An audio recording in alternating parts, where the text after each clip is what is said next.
Assalamualaikum warahmatullahi wabarakatuh. Kita dari kelompok 4. Perkenalkan, nama saya Gaitsa. Nama saya Nikita. Nama saya Rasya. Nama saya Arif. Nama saya Putra Aglis Pamungkas. Kami di sini akan mempraktikumkan laju reaksi terhadap cuka dan baking soda, lalu redokson terhadap air yang redoksonnya ada yang bubuk setengah sama utuh, lalu airnya ada yang panas, dingin sama air biasa. Terus ada cuka sama pemutih. Pertama, siapkan botol sebanyak 3 buah, lalu baking soda, dan ini balon sebanyak 3 buah juga, terus cuka. Pertama masukkan cuka sampai garis. Di bawah aku. Pencet. Setelah masukkan cuka ke dalam botol, lalu masukkan baking soda ke dalam balon sebanyak yang ini 1 sendok, ini 2 sendok, dan ini 3 sendok.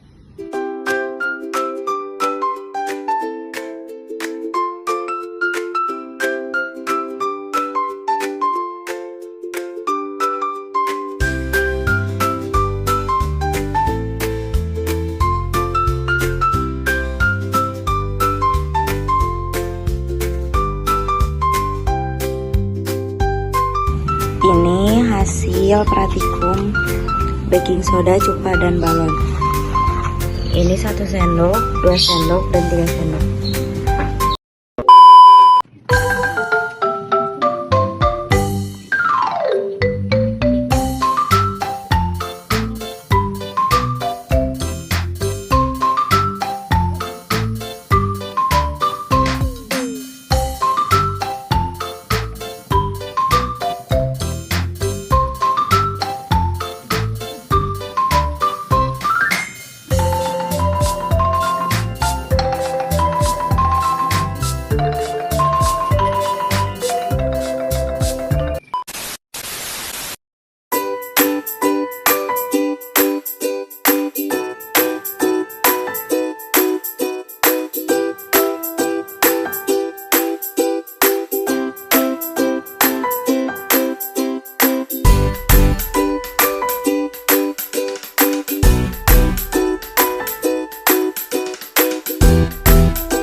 Halo, nama saya Putra Aglis Pamungkas dan saya di sini akan membacakan jawaban dari LKPD Kimia bagian B.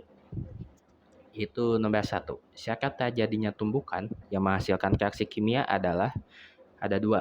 Yang ke-1 adalah memiliki energi kinetik yang cukup atau sama dengan energi aktivasi. Yang kedua, memiliki orientasi yang benar. Nomor 2.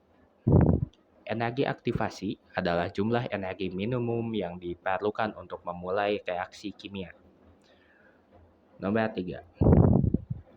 Perbedaan nilai energi aktivasi atau EA mempengaruhi laju reaksi, yaitu seberapa cepat reaksi berlangsung. 4 faktor laju reaksi yaitu adalah luas permukaan bidang sentuh, konsentrasi, suhu, dan katalis. Cukup sekian dan terima kasih.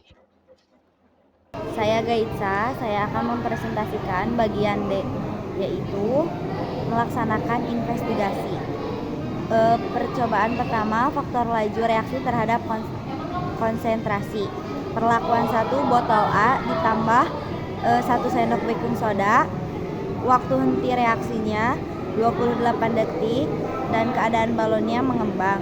Lalu botol kedua ditambah 2 sendok soda. Waktu henti reaksinya 30 detik dan keadaan balon lebih mengembang. Lalu botol ketiga ditambah 3 sendok soda. Waktu henti reaksinya 38 detik dan keadaan balon mengembang lebih kecil. Selanjutnya ada percobaan kedua, faktor laju reaksi terhadap luas permukaan. Kap A ditambah redoxon bubuk atau tumbuk 25 detik, keadaannya lebih larut cepat. Lalu redoxon setengah 50 detik larut sedang, dan yang terakhir redoxon satu buletan 55 detik larut lebih lambat. Selanjutnya ada faktor laju reaksi terhadap suhu yang menggunakan air panas, air dingin, dan air biasa. Yang menggunakan air dingin sebanyak 1,55 detik, dan yang menggunakan air biasa sebanyak 1 detik, 33. Lalu yang air panas 24 detik.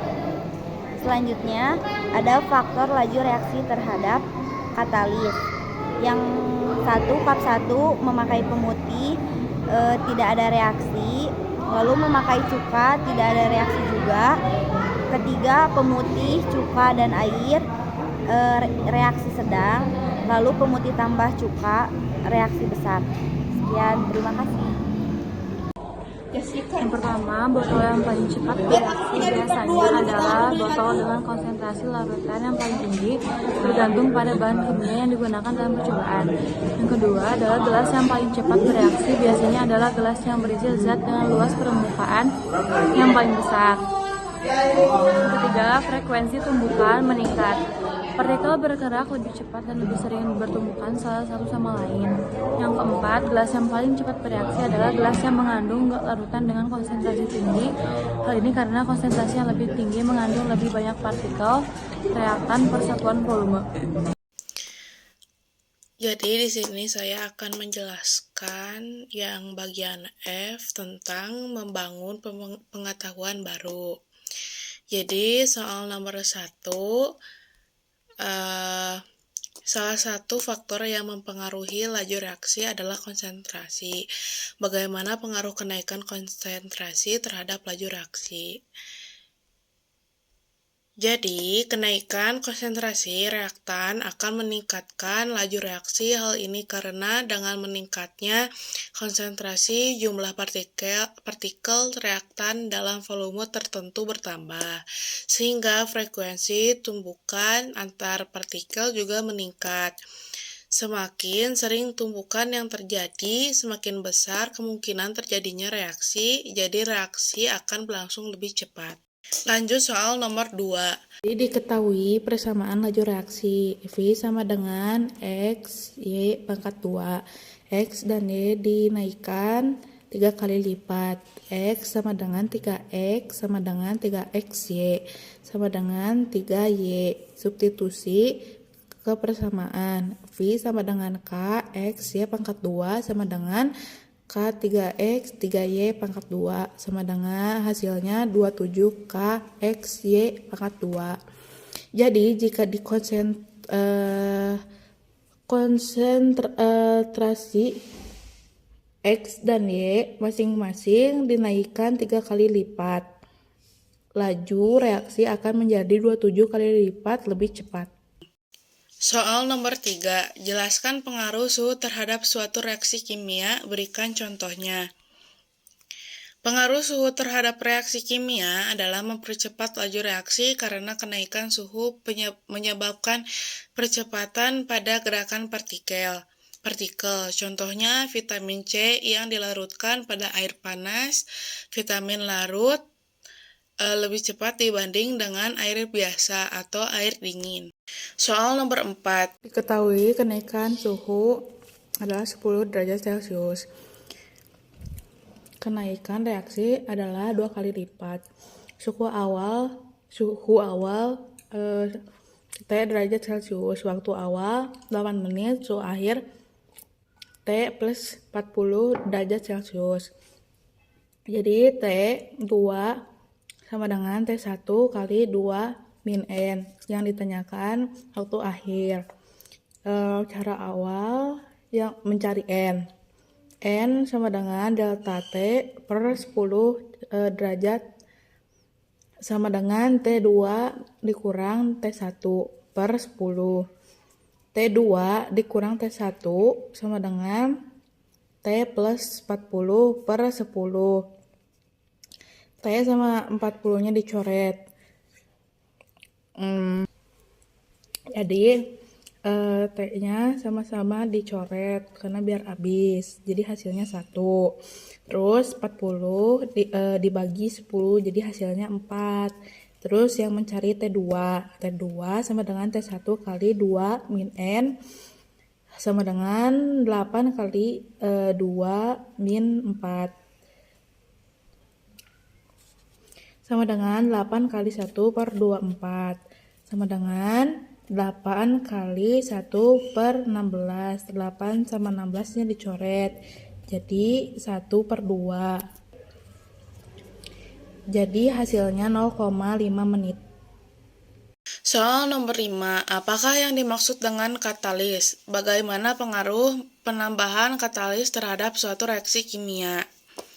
Katalis adalah zat yang mempercepat reaksi kimia tanpa ikut bereaksi. Bayangkan seperti seorang penengah yang mempercepat suatu proses tanpa ikut terlibat di dalamnya. Katalis bekerja dengan menurunkan energi yang dibutuhkan agar reaksi terjadi. Contoh, enzim dalam tubuh kita adalah katalis yang membantu mencerna makanan. Jadi katalis membuat reaksi kimia jadi lebih cepat tanpa habis terpakai. Perkenalkan, nama saya Radit Adiana Putra dari kelas 11-6. Saya akan menjelaskan kesimpulan tentang partikum ini. Konsentrasi reaktan semakin tinggi, konsentrasi reaktan semakin sering partikel bertumbukan, sehingga laju reaksi meningkat suhu. Kenaikan suhu meningkatkan energi kinetik partikel yang memperbesar frekuensi dan energi tumbukan, sehingga mempercepat reaksi. Luas permukaan semakin besar, luas permukaan reaktan misalnya dalam bentuk serbuk dibandingkan dengan potongan besar. Semakin banyak partikel yang tersedia untuk bertumbukan, sehingga reaksi berlangsung lebih cepat. Katalis mempercepat laju reaksi dengan menurunkan energi aktivitas tanpa ikut bereaksi secara permanen. Tekanan untuk gas. Pada reaksi yang melibatkan gas, peningkatan tekanan akan meningkatkan konsentrasi gas, sehingga frekuensi tumbukan meningkat dan laju reaksi lebih cepat. Sifat reaktan, jenis dan karakteristik reaktan mempengaruhi kecepatan reaksi. Reaksi ionik cenderung berlangsung lebih cepat dibanding reaksi kovalen karena ion mudah bertumbukan.